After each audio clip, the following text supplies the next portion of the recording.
Hey everybody, welcome into the Shelby County High School Football Show. We are out here broadcasting from the brand new Warrior Stadium in Thompson High School this week as we prepare for a big matchup on Friday night between the Thompson Warriors and the Hewitt-Trussville Huskies. It's a game that's going to be aired nationally on ESPN2. You've got Alabama quarterback commits squaring off against each other, and Paul Tyson at Hewitt-Trussville and Talia Tungavaloa right here at Thompson High School. And if that's not enough, it's a matchup with big region implications on the line between these two teams. You have the top four in Class 7A Region 3 settled right now, the four playoff teams that are going to make it, but the region championship and the top four seeds all up for grabs this Friday night, depending on how this matchup plays out, as well as the Hoover-Mountain Brook matchup taking place on Friday night as well. So all four teams competing against one another, which makes this region championship go down to the wire in Class 7A Region 3. And Thompson looking to defend their title from last year, a championship they won after upsetting Hoover for the first time in school history. And obviously Hewitt-Trussville,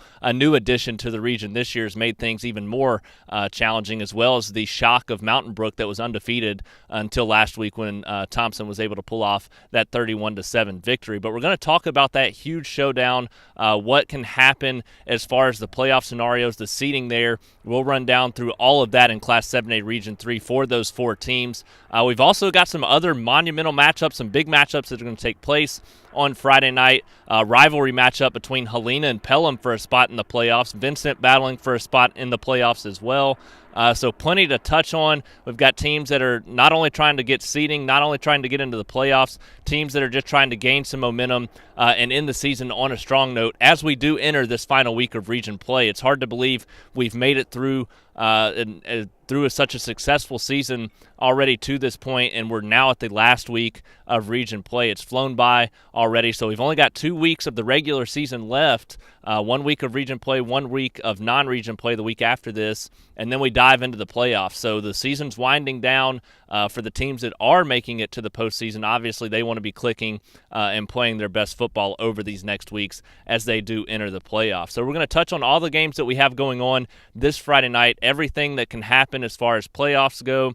And then at the end of the show, obviously, we're going to name our SCR Stars of the Week. And there were some big-time performances last week from teams that we haven't really mentioned a lot so far this year. So we're going to touch on all of that in this week's show. But obviously, the first thing we're going to talk about, our game of the week out here at Thompson High School, is the Warriors and Huskies battle not only for seeding in the playoffs, but a region championship, and have the Alabama quarterback commits going off against each other on ESPN2. So we'll talk about that one here first. Starting with our game of the week between Thompson and Hewitt-Trussville, obviously it's going to be a lot of fun, a lot of excitement to watch with the two future Alabama quarterbacks going head-to-head against one another, and with everything that's on the line in the matchup. It's going to be a game that if you can, you want to come out and see. You don't get many high school football games of this caliber. It's basically like watching two smaller college teams go head-to-head, because both teams have a ton of Division I recruits on their rosters. But the first thing I really want to touch on, obviously ESPN2 is going to be a big deal throughout the week, and we'll talk about that at the end of the segment here and what that can mean for each team. But the first thing I want to touch on is the playoff scenarios that we can get between these two teams, as well as Hoover and Mountain Brook. And we're going to start with if Thompson wins this game. This is their best chance not only to win the region championship, but if they win, then they guarantee themselves a 2 seed, which gives them home field advantage in the first round of the playoffs. And that actually is a bigger deal than some people realize. And if you do finish 3 or 4 in this region, it's not going to be a huge deal for the first round, but moving forward, your schedule and path to the state championship is going to be much more difficult. So you obviously want to get one of those top 2 seeds. And like I said, the worst Thompson can do with a win this Friday night is going to be to get one of those top 2 seeds. But if they win and Hoover beats Mountain Brook, that's how Thompson gets the 2 seed, because Hoover would hold the tiebreaker over Thompson from that win in the first region game of the season for both Thompson and Hoover. But Hoover handled that game pretty much with ease thanks to a couple of late scores and some turnovers from Thompson. So if Thompson does win and Hoover wins, that's going to give Thompson the 2 seed, but still home field advantage in the first round of the playoffs and a slightly easier path than being a 3 or 4 seed. So you still want to win this game against Hewitt-Trussville, even if you do end up finishing in that number 2 spot. If Thompson wins and Mountain Brook beats Hoover, that's Thompson's way to defend their region championship, because Thompson would hold the tiebreaker over Mountain Brook after last week's 31-7 victory that gave Mountain Brook their first loss of the season. So obviously a win's a big deal for Thompson. They get a top 2 seed regardless. The best case scenario is for Mountain Brook to also beat Hoover and give Thompson the region championship for the second consecutive year, something that would be incredible after the last 20 years really have been somewhat of a struggle. So that would be a huge deal for this Thompson football program to go on to win back-to-back region championships. Now, there also is a scenario that Thompson could finish the 3 or the 4 seed. If they lose and Hoover loses, Thompson gets the 4 seed, because like I said a few minutes ago, Hoover's going to hold the tiebreak over Thompson, and if both lose, that's going to be the case. They'll be tied in the region standings. But if Thompson loses and Hoover loses, or beats Mountain Brook, if Hoover beats Mountain Brook, Thompson loses, then Mountain Brook and Thompson would finish tied for the 3 and 4 spot, and Thompson would get that 3 seed with the tiebreak over the Spartans. So obviously a big night that you're going to see between those 4 teams, between the Hoover and Mountain Brook game and the Thompson-Hewitt-Trussville game. There's a lot on the line because each one can obviously win a region championship, Hewitt-Trussville included in that. So obviously you want to go out and win the game and then rely on something else to happen to take care of that. But either way, a top 2 seed's a must going into the 7A playoffs, as difficult as that path's going to be. So for all 4 of those teams, you definitely want to go out and control your own business. You control your destiny. With a win, you're at least going to be a 2 seed. That's something you need to take care of. So speaking of that, now we'll get into the game and the matchup that's going to take place Friday night. Like I said, Thompson's coming off a big 31-7 victory against Mountain Brook, and that's the same Mountain Brook team that beat Hewitt-Trussville a week earlier, 20-17, and that's Hewitt's problem this year, is facing a good defense, facing an offense that can run the football. And so far this season, they've been able to use their offense to their advantage, get some big leads, not have to worry about teams running against them because they've had that lead and teams are having to throw to get back into football games, even if they're not comfortable doing so. Mountain Brook's a team that's always been that kind of pro-style offense. They love to ground and pound on the offensive side of the ball with a big back and use their offensive line to their advantage, and their defense is also going to be a physical defense that wins games in the trenches. And Hewitt-Trussville struggled with that against Mountain Brook 2 weeks ago in that 20-17 loss, and that was the only game really that Hewitt-Trussville has been held under 30 points this season. So it shows that style of play really affected Hewitt in that game. This Friday night, they're going to be dealing with that same thing against Thompson.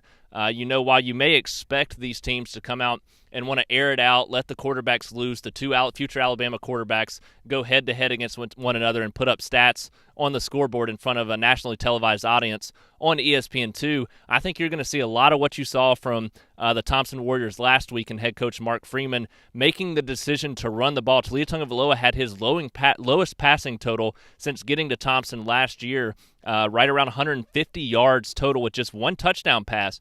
The reason they were able to get away with that and win in such dominant fashion is because Freeman decided, I believe, before that game, that the game plan was going to be to run it, take control in the trenches, show that they could do what Mountain Brook did to Hewitt-Trussville a week earlier and give them a taste of their own medicine. And it worked really well because Thompson not only handled things on the offensive side of the ball running the football, with Shadrack Bird having a very good football game, scoring 3 touchdowns and having 110-plus yards, but also the offensive line stepped up. They have one of the best offensive lines in the state. And then the defensive line. This is the best all-around performance Thompson has had this season on both sides of the football, with the defense only giving up 7 points in that game. And it's a defense that's been really underrated this season, giving up just 13.4 points per game. And I know you look back at that Hoover contest where they gave up 45, and obviously playing a good offense, that's the one concern that you have with this Thompson team is, can they put that in the rear view with it being so long ago and step up and play defense against a very good offensive football team. And that's what I expect us to see in this game. Offensive-wise, both of these teams are very good. Thompson scoring 33.5 points per game, and Hewitt scoring right at 41 points per game. So you expect to see a lot of offense from these teams, but I think the team that can step up and play defense better in this contest is going to win the football game. And you have a Thompson defense that's giving up just 13.4 points per game, like I said, while Hewitt's giving up 21.3. And seeing last week that Thompson could win one of those games that was a physical, in the trenches kind of game, I think that they're going to pull that same game plan this week. They're going to come out and make Hewitt-Trussville beat them at that game because they're going to try their best to keep Tyson and that offense off the field, while Hewitt-Trussville is a team that really, while they can run the ball at times, they're a team that just loves to air the ball out with Tyson at quarterback. And so I expect that Thompson's really going to try to hone that in and try to get them confused early in the game. But Thompson's going to come out and use that same style of attack and try to exploit a Hewitt-Trussville team that struggled a couple weeks ago with Mountain Brook in a game that features a lot of pro-style play on defense and offense. So we'll see how that really unfolds on the field, but I do think that's going to be a major key. And like last week, I said Thompson, everything lined up in Thompson's favor because Mountain Brook was coming off that big upset of Hewitt, and Thompson was coming off a very slim win against Vestavia Hills. I knew that they would give extra focus going into that Mountain Brook game, and I thought Mountain Brook may be a little bit lapsed because of the way that they pulled off that upset against Hewitt-Trussville. This week, I still think that everything kind of aligns in Thompson's favor because they've proven they can do multiple things on the offensive side of the ball. And if their defense finally is as improved as they've looked the last couple of weeks, specifically last week against Mountain Brook, then you really can't ask for much more because this is going to be a complete football team. And that's what they've missed. Their only two problems this year have been dropping balls with the receivers on offense and their defense not showing up and playing consistently, getting off the field on third down. That's probably the biggest key that Freeman says every week, and they've started to show that kind of progress on both sides of the ball.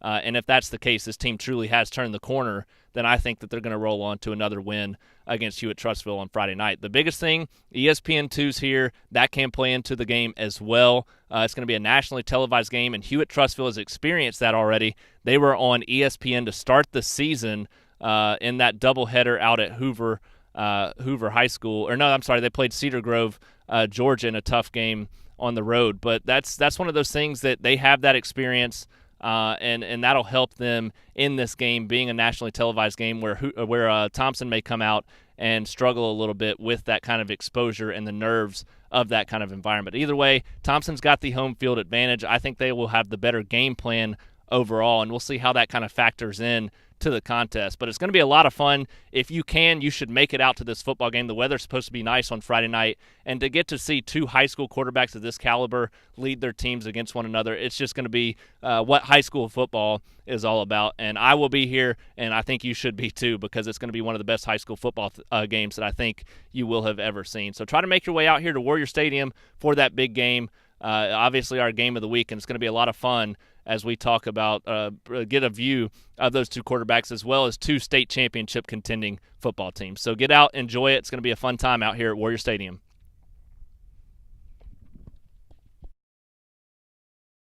So now, as we do every week, we're going to go down classification by classification. That way you can find your team segment later in the video knowing which classification would be coming next. And we're going to start in 7A as we do every week. And we're going to start with the Oak Mountain Eagles. They'll be taking on the Vestavia Hills Rebels in their both final region game there at Herdmont Park this Friday night. And it's a big game for really both teams. They've both kind of been struggling as of late. But the first thing I want to mention is Jacob Fitzgerald, obviously the linebacker there at Oak Mountain, one of the leaders of the team, not just the defense. Obviously one of the leaders on the defense as one of the top tacklers, but one of the leaders of the team. He got injured last Friday night, obviously was taken off on a stretcher, put in an ambulance. So my cousin-in-law as well. And so it's just I want to make sure to send out my prayers and thoughts to him and his family.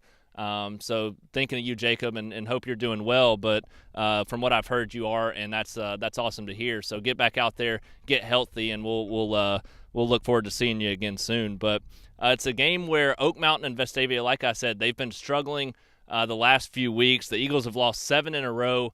21-0 shutout against Spain Park, a team that had lost 6 in a row going into that game. Both teams had lost 6 in a row going into that contest. So Oak Mountain just trying to find any bit of confidence. They obviously don't want to be losing. So they do want to win this game. I don't believe that they've given up on the season. I feel like Oak Mountain's a team that's going to continue to fight, especially under head coach Chris Bell. And Vestavia, they've lost 4 of their last 5. So both teams, like I said, struggling, and they're going to be looking for some momentum, any kind of confidence. They want to pick up a win to kind of cure that L or cure that hurt that's got them over the last few weeks of the season. And for Oak Mountain, it's been offensive struggle. Early in the season, we saw a lot of positive from the Oak Mountain offense. Freshman quarterback Evan Smith, Luke Purser at running back. They were able to do some different things, and it was working. And now teams, I think, are starting to see the tape, and they figured some ways out to stop them, at least for this season. And they're going up against a good Vestavia Hills defense this week, having scored just 7 points in their last 3 games combined. So Oak Mountain obviously going to be looking to do things a little bit different on the offensive side of the ball this week, and also defensively. They're giving up 31 points per game now, but that's just because the offense has been getting off the field a little bit too quickly. And even when they score, they're going off for like 70-yard touchdown runs, and the offense is also off the field quickly. So the defense has just been kind of gassed throughout the season. It's definitely a physical, tough defense, and I think that's going to play a factor in this game against the Vestavia Hills defense that's also physical and tough. I would not be surprised if we do see a low-scoring contest between these two teams, because both teams are about the same on both sides of the ball. Vestavia Hills is a little bit better, should be the favorite to win this game, but I do think it's going to be a slugfest, hard-fought game between two teams that really are physical in nature and will want to win this football game. So it should be a lot of fun to watch. I would get out and see it if you can over there and you're an Oak Mountain fan at Herbmont Park, because it will be a fun region matchup between these two teams. The Spain Park Jaguars finally got that monkey off their back last week. They pull off that 21-0 shutout victory against the Oak Mountain Eagles, get redemption for that game a year before where Oak Mountain was struggling, came in and just really shut down Spain Park. So a big redemption win this year. Also snapped that 6-game losing streak that they were on in an impressive fashion. It's the first time we've been able to see what this team's capable of when the offense is good, which continues to let the defense rest and stay off the field the entire game as they pitch the shutout there. So Jalen Henderson, Mason Pronk obviously played well on the offensive side of the ball. Pronk going for about 250 combined yards. Jalen Henderson, another strong 100-plus yard rushing performance. So we got to see the offense have some success, which led to the defense also sustaining success, a defense that's been successful in the first half of games this year, but has just gotten exhausted and worn out over the time span of the game because they are on the field so much. I think that's something that benefits them moving into this week, seeing what can happen with that success on both sides of the ball. They'll be taking on a Tuscaloosa County team that is improved. They're 2-6, just like Spain Park this season, but at the same time, Spain Park's about 3 points per game better on each side of the ball. And right now, I just like the Spain Park team, the way that they kind of rebounded and they played with a sense of urgency last week. If the offense continues to play that way this week, then they're going to easily pick up a win, in my opinion, because that defense is so good and won't let a Tuscaloosa County team that's only scoring 12.1 points per game put too many points up on the board. So I like Spain Park to win this one.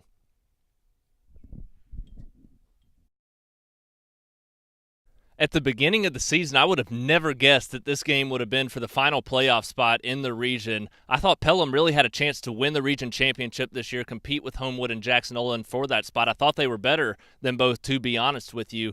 But they've had their struggles at time. Obviously lost to both Homewood and Jackson Olin. One of those they should have beaten in Jackson Olin, in my opinion. But Helena, on the other hand, has just been a surprise. You know, they started the season a little bit slow, to be expected. First year under head coach Richie Busby, and then they reel off 3 victories in a row, have won 3 of their last 4 after last week's loss. And last week's loss was almost an upset of that same undefeated Jackson Olin team that has a chance to win the region championship this week against Homewood. So Helena's just clicking, has found something really on the defensive side of the ball, and we're starting to see some things on the offensive side of the ball as well. So that makes this matchup, you can't ask for much more. A matchup between schools that split just a few years ago and 2 rivals that are separated by only a few miles down the road. This is going to be a lot of fun to watch with a playoff spot on the line, and it really should be our second game of the week behind that Thompson Hewitt-Trussville game, because that is, I mean, you can't ask for much more other than that, to have that rivalry matchup for a playoff spot. So these two teams, obviously, they have a respect for each other, but they also have a little bit of a hatred for each other as well. One team definitely wants to win this game over the other. So it should be a lot of fun to watch. And like I said, it's been an interesting ordeal for Helena this season because the offense is still struggling to this point. 14.9 points per game is what the offense is scoring right now, but the defense has just been so good over the last several weeks, giving up no more than 26 points in their last 5 games, and that includes 2 losses, one in overtime last week to Jackson Olin and one a few weeks back to Minor by 1 touchdown. So the defense has just been playing outstanding, and that is what can keep them in this game against a Pelham offense that definitely seems to struggle at times, but it's a Pelham offense that can be lightning and can be explosive and score a ton of points in a hurry, obviously averaging 34.9 points per game. Pelham not only has that advantage, but the overall record being at 6-3. They're a team that can win football games when they're playing. If they're playing their best game this Friday night on both sides of the ball, the defense has been pretty consistent, pretty good throughout the year, but struggles and mistakes, really, not struggles, mistakes by the offense have been what's cost this team games. And if they're playing consistent on offense, not making mistakes, they're going to win this football game, in my opinion. But Helena's defense is good enough to force some of those mistakes that Pelham will make, which is going to make this game, I think, close and interesting. But like I said, Pelham has the advantage. On paper, they're the better team. They're scoring 34 points per game to Helena's 15 points per game. They have the advantage. They should win this football game. And if they're mistake-free, I think they do win this football game. But right now, Helena's just playing with a certain type of intensity, a certain type of momentum, and it's created for an exciting final week of region play in this rivalry matchup that I can't wait to see how it unfolds. So make sure you get out there, watch those two teams battle for that playoff spot in a big rivalry matchup. I know that both fan bases are going to be out in raucous as we get ready for that football game. So get out there and watch these two rivals try to earn a playoff spot on Friday night. Our other 6A game this week is going to feature 2 more county teams going head-to-head against one another as the Chelsea Hornets and Calera Eagles will face off against each other this Friday night. And really a matchup that's all about pride. It's a non-region matchup, but it's also a matchup featuring 2 teams struggling at 1-7 this season, but one team coming off a momentous win and another team coming off a disappointing loss. The Chelsea Hornets finally pick up that first win of the season last week, and it just shows the heart, character, and fight that they've played with over the last several weeks. Like I said, going into last week, they've had chances in games. They've lost several games by just a few points, and I thought that they had a chance to do the same thing again last week and keep a game close and possibly pull off a win. They go on to do that 31-27 against Minor. And Calera, on the other hand, it's been really just all struggles throughout the season except for 1 week against Selma, which is an average football team to below average football team. So Calera sitting at 1-7, coming off now a 40-7 loss to Benjamin Russell. And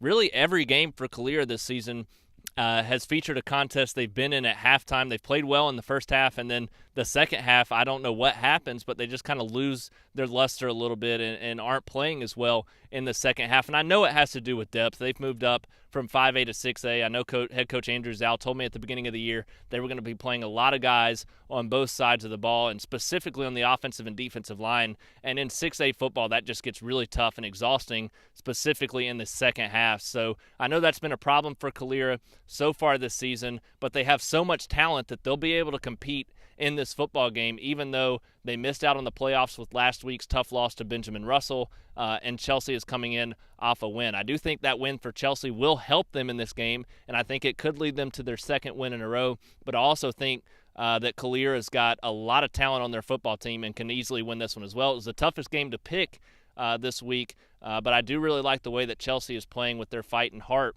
right now. If Calera does that same thing, this is going to be a very interesting and entertaining football game between two 6A county foes when they take to the field.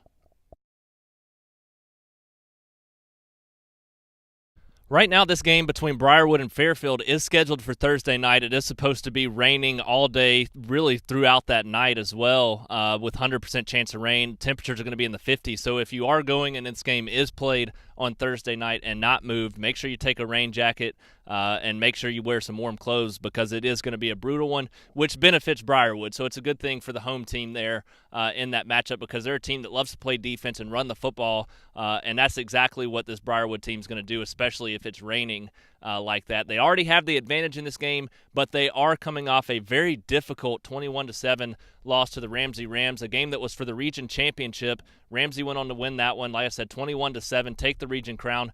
But this game really doesn't mean anything in the terms of region standings for Briarwood. They've locked up the number 2 seed in that region as their trek of 2 straight region championships has now come to an end. But at the same time, this last week was just a struggle all around. Briarwood really had their chances. Ramsey gave them so many chances. Briarwood recovered onside kicks, 2 of them. They got interceptions. They got fumbles. They blocked a punt, and they were only able – and they started almost every drive at midfield, but were only able to walk away with 1 touchdown, and that came off the blocked punt, which set them up inside the Ramsey 10-yard line. They went in to punch it in on 4th down from the goal line, but that 1 touchdown with all those mistakes given to them just really has you concerned as far as their offense goes. That being said, positive time now. I do think that this Briarwood team will bounce back in a big way on the offensive side of the football this week against Fairfield. Head coach Fred Yancey isn't going to let this team look back at last week, and the players have to realize they need to take that as a learning lesson. It's a chance for the older senior stars, the standout players, to really step up and not bring people down, but kind of build them up. And Jonah Carroll, the sophomore quarterback, obviously wasn't a solid game for him last week, but it's one of those things that happens. He's a young quarterback. His teammates need to be there for him, build him up, get him pumped up, excited for this week, because their best chance to win is going to be with a solid quarterback back there to take snaps and give them a dimension of throwing the football. And while they struggled last week, that was a Ramsey team that won a 6A state championship 2 years ago, and their only 2 losses since last year's playoffs came to Pinson Valley, last year's state championship. Lost to them in the second round of the playoffs and again in the regular season this year. So it's a team that really should be in 6A and probably would compete for a 6A state championship this season. So nothing to hang your heads on if you're a Briarwood fan or player. You got a Fairfield team that you should take care of business with this Friday night, and I expect them to do so. Briarwood's right now scoring 25.1 points per game. That's 3 points better than Fairfield, so they already have the advantage there. And the defense is only giving up 8.3 points per game, which is almost a 15-point advantage for Briarwood. So all the way around, Briarwood should be the favorite in this game. They should walk out with a win, and they should bounce back and be positive in this final region game. But either way, this is a big chance for them to get some momentum. They got Hueytown in the final week, and then they go into the playoffs where first game they should win, and they're going to get a tough matchup in the second round. But either way, I think this is probably the best thing that could have happened to Briarwood, to be honest with you, moving forward, was that loss. I expect them to bounce back with a big win and to show some people that they still do have an offense despite last week's struggle when they take on Fairfield. Obviously, it was a heartbreaking 50-44 loss for Shelby County last week against Central Tuscaloosa, a game that had their playoff lines on the hope.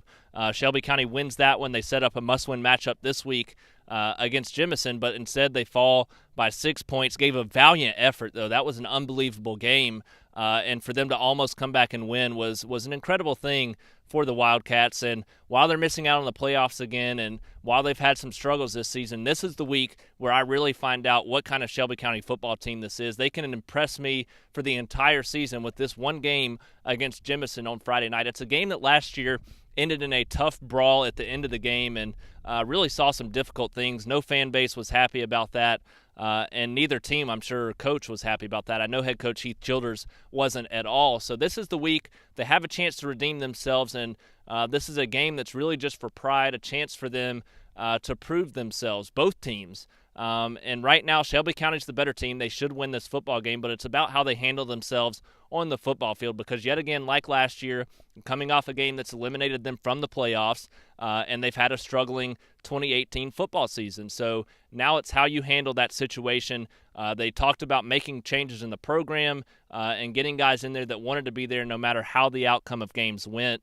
And I expect them to show that Friday night in this game against Jemison. So Jemison, both teams scoring around 20 points per game, but at least Shelby County is playing defense. I've said that several times this week. But Shelby County Like I said, both teams scoring around 20 points per game, but Jemison right now is giving up 41 points per game. At least Shelby County is closer to the 25 point per game mark. So that just tells me all I need to know right now is that one team's going to show up and play some defense, and the other just isn't playing any defense at all this season. And another thing to lean you towards picking Shelby County in this game, they're coming off that 50-44 loss, but their offense has shown progress each week since early season struggles. Jemison coming off a 55-0 shutout, and while it was Demopolis, that doesn't bode well for the confidence going into this football game. So I like Shelby County, but I just want to see some positive momentum from this football team to be impressed with them really for their entire 2018 season. I say it every week, but Montevallo is the team that's probably impressed me the most and surprised me the most this season. It just continues and continues. And last week it was a 28-21 victory against Sipsey Valley, another game that they were able to edge out, and they've shown me they can do that a couple of times this season, and that's probably what's impressed me the most. You know, in this game against Sipsey Valley and earlier this season against Shelby County in a 22-12 win, the defense has shown that it can step up and make plays down the line throughout the game to win the football game, and the offense has shown that it can make a difference and make plays late in the game to pull off a victory as well. So that's the thing that you have to be impressed with, and the thing you take away from last week's win against Sipsey Valley. It locked up the number 2 seed for Montevallo in the region, which means home field advantage in the first round of the playoffs, a huge momentum boost moving forward. But the offense has obviously been lights out this year, and we'll talk a little bit about them more in a second. But the defense stepped up, they made plays, and they're really what won the game. It was only the second time this season that Montevallo has been held under 36 points. That game against Shelby County, they had 22, and then that game against Sipsey Valley last week where they had 28 points. So when the offense has struggled, the defense has stepped up and said, we got your back, we're ready for you. And while the offense struggled, it still wasn't really a struggle. The offense still put up good numbers and was able to outscore their opponent and score 28 points in a football game. It's not bad. So that's an even better sign for Montevallo moving forward. This team's just clicking really on all cylinders, and their only loss of the season obviously came at the hands of American Christian, but still put up 40-plus points in that game against a defense that really hasn't given up any points throughout the season. So Montevallo's got a lot of positives to build off of right now and a lot of growth that they've experienced throughout the season. And now this week they get a Greensboro team, their final week of region play. And Greensboro has lost 4 of their last 5 games. Montevallo, on the other hand, sitting at 7-1, knows how to win football games this year. So the momentum side of things, Montevallo's coming in with it. Greensboro is not. And then you look at the offensive side of the ball. Just like last week against Sipsey Valley, Montevallo holds a strong edge on the offensive side of the ball. Greensboro scoring just 15.8 points per game. Montevallo putting up 41.5 points per game. So the defenses are both very similar. I do expect Greensboro's defense to be kind of like Sipsey Valley's last week and keep this game decently close for a while. But in the end, I've seen too many times that Montevallo's defense can step up when they need to and that the offense can make plays when they need to. So I do expect Montevallo to walk out with a win, improve to 8-1, and end a strong season of region play with that number 2 seed, which they've already garnished. But at the same time, it's just it would be a nice cherry on top to close that region play with that extra win against Greensboro. So we'll see how it unfolds on the field, but either way, this team's going to look solid going into the playoffs.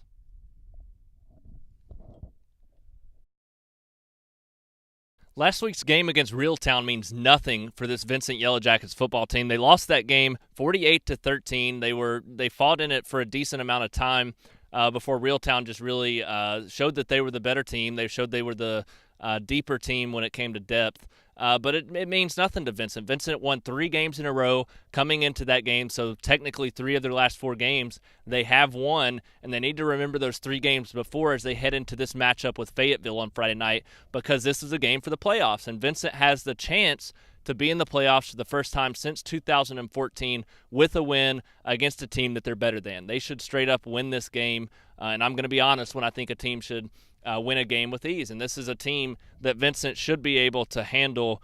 Fayetteville right now, the problem with them is that they're scoring just 6.3 points per game. And while Vincent's offense isn't lighting things up, scoring just 21.5 points per game, that's a drastic difference. That shows that Fayetteville just can't score even against bad defenses. So right now you have to give the edge to Vincent. And while they're giving up 32.8 points per game right now, they've played really well over their last several games, especially dating back to the 3-game win streak heading into that matchup against Winterboro.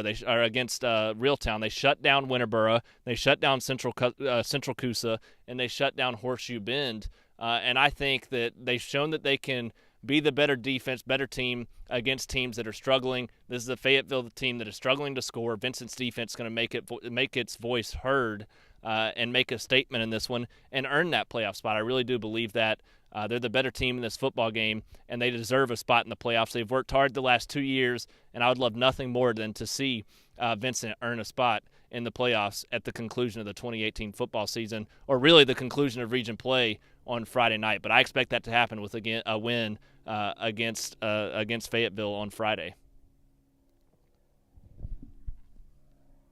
Before we get to our SCR Stars of the Week segment, I want to touch on the ACSC and the AISA. And in the ACSC, we actually have a state championship game. The Evangel Lightning will be taking on Ezekiel. It's a rematch of a game earlier this season that Evangel was able to win 60-22, and a rematch of last year's state championship game that Evangel won 55-14. So obviously, Evangel tends to hold the upper hand in this rivalry game. And Evangel's coming in with some momentum. They've won 4 consecutive games over the last several weeks, and their last loss came to a top 5 AISA 11-man football team in Bessemer Academy, who's got a chance to win an AISA state championship this season. So Evangel's the better team in this matchup on paper. I expect them to go in and win another ACSC state championship, something that we've become familiar with over the last several years. But I expect head coach Tim Smith and the Evangel Lightning to do so again this season here at the conclusion of Friday night.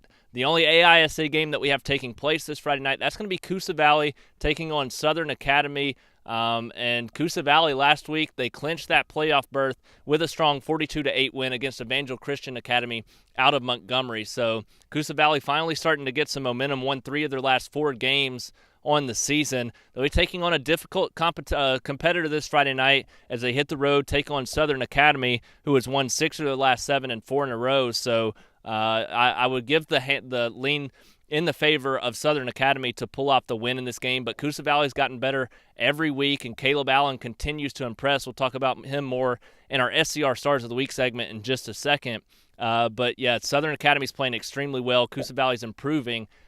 I do expect, for Coosa Valley to at least keep this game close for a while. But I think that eventually Southern Academy is going to probably win this football game. But either way, should be a nice little build-up for the playoffs for Coosa Valley. Congrats to those guys as they did make the 2018 postseason.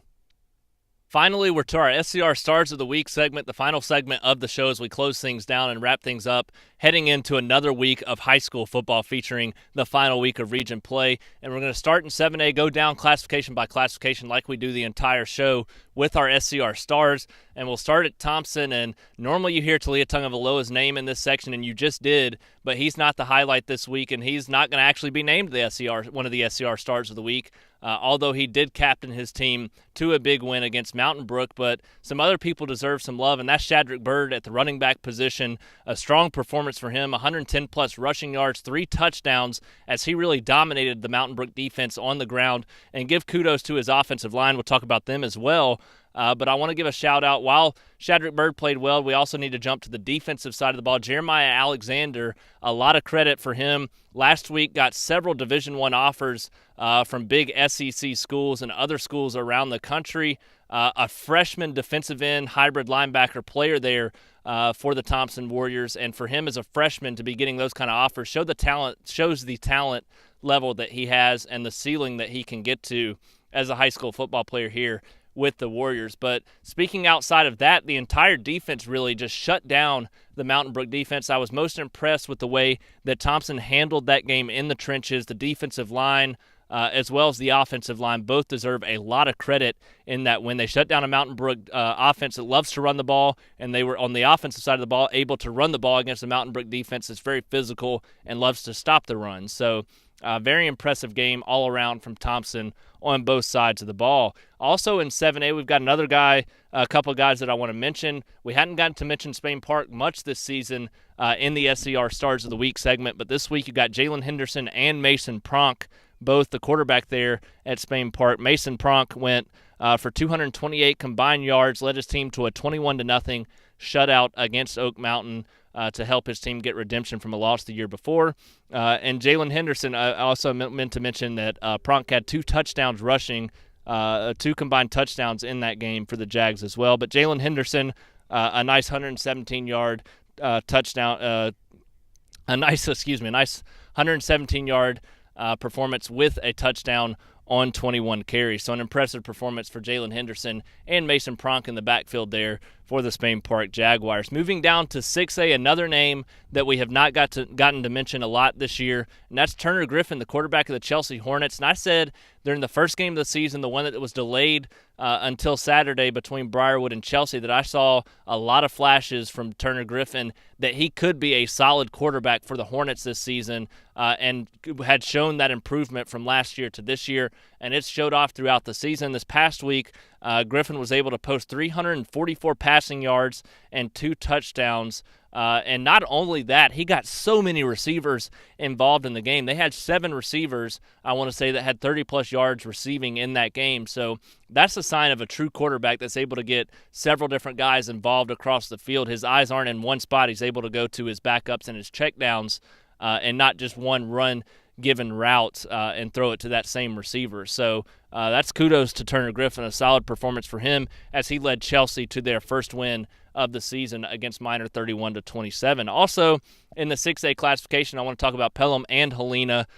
Both had solid games last week. The Panthers picked up a win, largely in part because of Brandon Sledge and Ryan Jewell. Brandon Sledge went off 5 carries, 116 yards on the ground, and 2 touchdowns, and added 3 receptions for 61 yards. So PPR fantasy beast right there. He went off on both receiving and running the football. So a solid night for Brandon Sledge at Pelham. Ryan Jewell, 16 tackles, added a block punt and a fumble recovery as well. So that's a normal run-of-the-mill week for him. He's been one of the best linebackers all season long. I think you'll see his name on some postseason stuff later this year as well. Phillip Duke and Dorian Tolbert also had good games for Pelham, right around 9 tackles apiece, so they deserved a little bit of love as well. But moving down and staying in 6A, but moving to the Helena Huskies, obviously coming off that 3-game win streak, they fall to Jackson Olin. But Marquise Johnson, he had a valiant effort in that game, 146 rushing yards against a very stout Jackson Olin defense that's got 2 Division I recruits at linebacker. So solid showing for Marquise Johnson there at Helena. And then their defense, they just continue to play well. And like I said, I talked about them earlier, and you can go back and listen to that. But the defense has just played so well over the last really 5 weeks against some good teams and proven that they can be better than some other teams as well. So solid work from the Helena defense. And sticking on the defensive train, we'll jump down to the 4A classification. We'll talk about the Montevallo defense. We normally get to the stars of the offense and how well they've been playing in this part of the SCR Stars of the Week segment when we talk about Montevallo. But the defense forced 3 turnovers in that win against Sipsey Valley, including an interception by Alexander Tyus, a fumble recovery from Hunter Bass and Jamarius Carter, and then you had Tavisha Tutt and Javion C. lead the team with 15 tackles. So 15 combined tackles between those two. So obviously all those guys deserve some love. Even the others that I did not mention, the entire defense there from Montevallo stepped up and helped them win that football game. And I know head coach Brandon Wilcox was very proud of them. But speaking of the offensive side of the ball, you got to mention Malik Innibanet, J.J. Evans, and Deion Gilliland. They do it every week. Innibanet finished this week 250 yards passing, 2 touchdowns, and a 2-point conversion pass that was successful, and also added a rushing touchdown, so had 3 total touchdowns in that win against Sipsey Valley.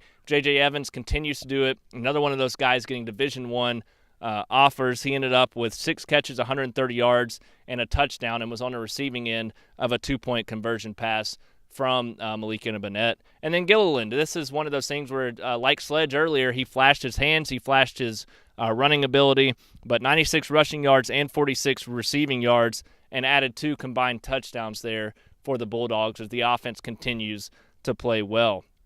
Moving down to 2A, as we close out the list, two more players. Chris Hardy, the running back at Vincent, he's starting to click again at the right time of the year. They're going into a matchup with Fayetteville, which I expect him to explode in if he's healthy. I expect him to have a big matchup. But last week, he goes off. He has 140 rushing yards and both of Vincent's touchdowns in that loss to Reeltown. But I expect him to have a big game and help the Yellow Jackets get to the playoffs with a win against Fayetteville this Friday night.